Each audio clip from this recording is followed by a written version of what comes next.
മാസപ്പടി കേസിൽ CMRLന്റെ ഹർജിയിൽ ഡൽഹി ഹൈക്കോടതി തിങ്കളാഴ്ച വാദം കേൾക്കും. SFIO അന്വേഷണം ചട്ടവിരുദ്ധമാണെന്ന് കാട്ടിയാണ് CMRL ഹർജി നൽകിയത്.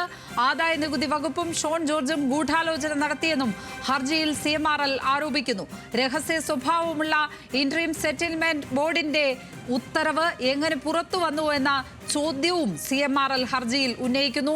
വിവരങ്ങളുമായി ഇപ്പോൾ ഷബ്ന സിയാദ് ചേരുകയാണ്. ഷബ്ന, സുപ്രീം കോടതിയിൽ നൽകിയിരിക്കുന്ന ഹർജിയിൽ CMRL ഉന്നയിക്കുന്ന വാദങ്ങൾ എന്തൊക്കെ? ലക്ഷ്മി, SFIO അന്വേഷണം ചോദ്യം ചെയ്താണ് CMRL ഡൽഹി ഹൈക്കോടതിയിൽ ഹർജി നൽകിയിട്ടുള്ളത്. ഈ SFIO കഴിഞ്ഞ ദിവസം ഇതിൽ സത്യവാങ്മൂലം സമർപ്പിക്കുകയും ചെയ്തിരുന്നു. 2 ആഴ്ചക്കകം കോടതി അനുവദിച്ചാൽ അന്തിമ റിപ്പോർട്ട് സമർപ്പിക്കാൻ ഒരുക്കമാണ്. അതുപോലെ കേന്ദ്ര സർക്കാരിന്റെ അനുമതി കിട്ടിയാൽ പ്രോസിക്യൂഷൻ നടപടികൾക്ക് തയ്യാറാണ്. പ്രോസിക്യൂഷൻ നടപടികൾ ആരംഭിക്കും.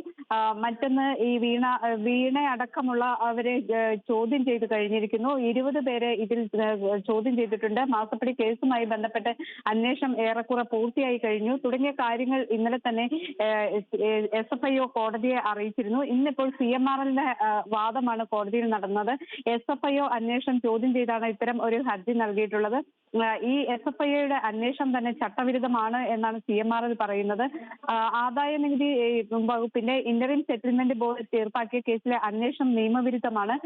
ഈ ഹർജിക്കാരനായ ഷോൺ ജോർജിന്റെ പരാതിയിലാണ് കമ്പനി രജിസ്ട്രാർ അന്വേഷണം നടത്തുന്നത്. ഇന്ററിം സെറ്റിൽമെന്റ് കമ്മീഷൻ ചട്ടപ്രകാരം നടപടികൾ രഹസ്യ സ്വഭാവത്തിലായിരിക്കണം എന്നാണ്. എന്നാൽ ഈ രഹസ്യ രേഖകൾ പരാതിക്കാരനായ ഷോൺ ജോർജിന് എങ്ങനെ കിട്ടി എന്നതായിരുന്നു CMRLന്റെ ചോദ്യം. കേസുമായി ബന്ധമില്ലാത്ത 3ാം കക്ഷിയാണ് ഷോൺ ജോർജ്. കേസിലെ അന്വേഷണം പൂർത്തിയാക്കിയെന്നും 2 ആഴ്ചക്കകം റിപ്പോർട്ട് നൽകാമെന്നുമാണ് SFIO പറയുന്നത്. ഇത്തരത്തിൽ ഈ പരാതി നൽകിയിട്ടുള്ള സാഹചര്യം എന്താണ് എന്നത് സംബന്ധിച്ചാണ് ഇപ്പോൾ CMRL കോടതിയിൽ ചോദിക്കുന്നത്. ഏതായാലും തിങ്കളാഴ്ച ഇതിൽ വിശദമായ വാദം കേൾക്കാം എന്നാണ് ഡൽഹി ഹൈക്കോടതി ഇപ്പോൾ വ്യക്തമാക്കിയിട്ടുള്ളത്. മാസപ്പടി കേസിൽ SFIOയ്ക്കെതിരെ CMRL ഡൽഹി ഹൈക്കോടതിയിലാണ് ഹർജി നൽകിയിരിക്കുന്നത്. തിങ്കളാഴ്ച ഡൽഹി ഹൈക്കോടതിയിൽ വാദം കേൾക്കും. SFIO അന്വേഷണം ചട്ടവിരുദ്ധമാണ് എന്ന് കാട്ടിയാണ് CMRL ഇപ്പോൾ ഹർജി നൽകിയിരിക്കുന്നത്.